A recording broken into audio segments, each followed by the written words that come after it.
अरे बहू रानी तो सारा सारा दिन कमरे में बंद रहती है, कोई काम भी नहीं। मैं तो बोर हो जाती हूँ, क्या करूँ।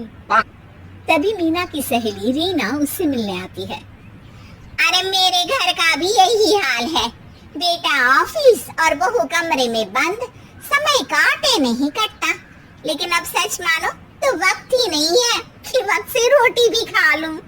अरे बहन, मुझे भी बता दे कौन सा जादू चलाया है। मैं भी अब जिंदगी के बचे कुचे दिन आराम से काट लूं। दीवारें देख देख कर तो बोर हो गई हूँ मैं। रीना मीना को एक स्मार्टफोन देती है। ये ले, ये है वो छड़ी जो जादू करती है। इसमें मैंने तेरा फेसबुक अकाउंट भी बनाया है, एंजल प्रिया के नाम से। बस अब यहाँ दोस्त बना और सबसे बातें कर। सास को पहले तो उतना समझ नहीं आता है, लेकिन धीरे धीरे वो उसकी आदत डाल लेती है। माँ जी जल्दी से खाना खा लीजिए, मुझे थोड़ा काम है। अरे तू जा, मैं खा लूंगी, अभी वक्त नहीं है। और सासू माँ मोबाइल में मुंह गड़ाए जवाब दे देती है। बहू समझ ही नहीं पाती और वहाँ से कमरे में चली जाती है। अचानक सास को किसी प्यारी पिंकी की फ्रेंड रिक्वेस्ट आती है। अरे वाह, ये तो कोई प्यारी सी लड़की लगती है, बात करती हूँ। सास फ्रेंड रिक्वेस्ट अपनाकर बात करने लगती है। अब क्या था, सास सारा दिन उस सहेली से बात करती, अपनी कहती उसकी सुनती। एक दिन सास फोन पर ही सरगड़ाए। अरे बहू, जरा मंदिर के लिए थाली सजा दे, आज कीर्तन है। बहू फोन पर किसी को मैसेज टाइप करते कहती है। माँ जी क्या है, अब मुझे क्या पता कि आपको कौन कौन से भगवान की पूजा करनी होती है। तभी सास के पास कोई मैसेज आता है। अच्छा अच्छा ठीक है, रहने दे, मैं ही कर लूंगी। अब मैंने मना थोड़ी ना किया है, कर देती हूँ मैं। अब मैंने भी बोला ना कि थोड़ी देर में बात करती हूँ, तो मैं ही कर लेती हूँ, तू जा अपने कमरे में। बहू वहाँ से चली जाती है। सास मंदिर पहुँचती है और मंदिर की सीढ़ियों पर बैठकर सास फोन पर लिखती है। अरे मेरी बहू सारा दिन अपने कमरे में बैठी रहती है। वहाँ से रिप्लाई आता है। मैं आपकी बहू को तो जानती नहीं हूँ, लेकिन हाँ एक बात है, हो सकता है आपने उसे ताने दिए होंगे या फिर उसका दिल दुखाया होगा। ऐसा करने पर बहुओं का मन ससुराल से हट जाता है।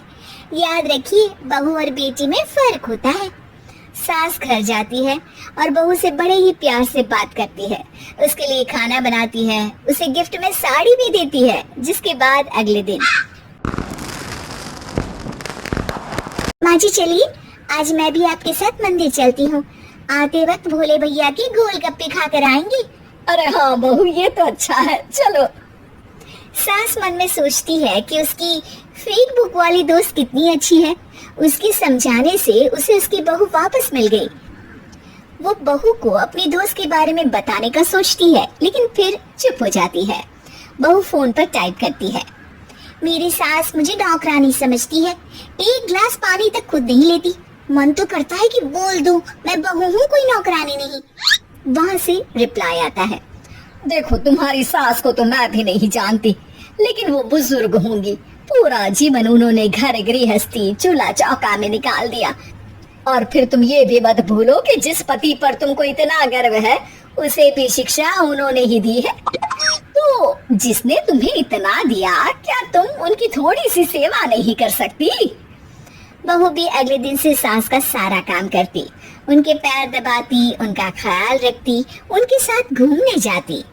एक दिन सास, बहू ये लो मेरा हीरे का हार। पहले तो सोचा था कि अपनी बेटी को दूंगी, लेकिन आज जब मेरे हाथ पैर में दर्द था तो तुम मेरा साथ दे रही थी। समय पर खाना पानी देकर तुमने ही मेरा बुढ़ापे में साथ दिया। उसके हिस्से का बहुत कुछ मैं उसे दे चुकी हूँ, लेकिन ये अब तेरा। बहू तो ये देखकर खुशी से उछल ही जाती है।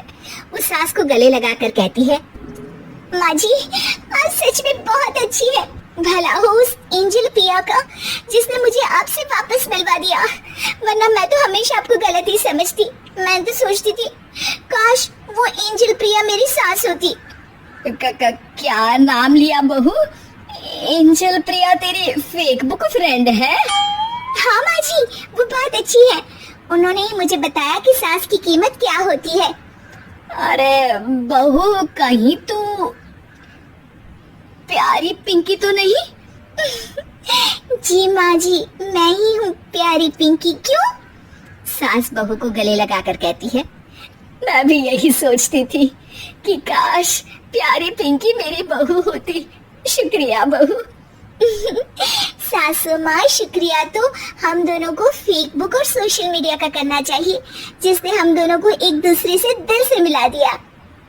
अब तक दोनों को समझ आ गया था कि जो खुशी वो बाहर ढूंढ रहे थे, सच में तो वो उनके घर में ही थी।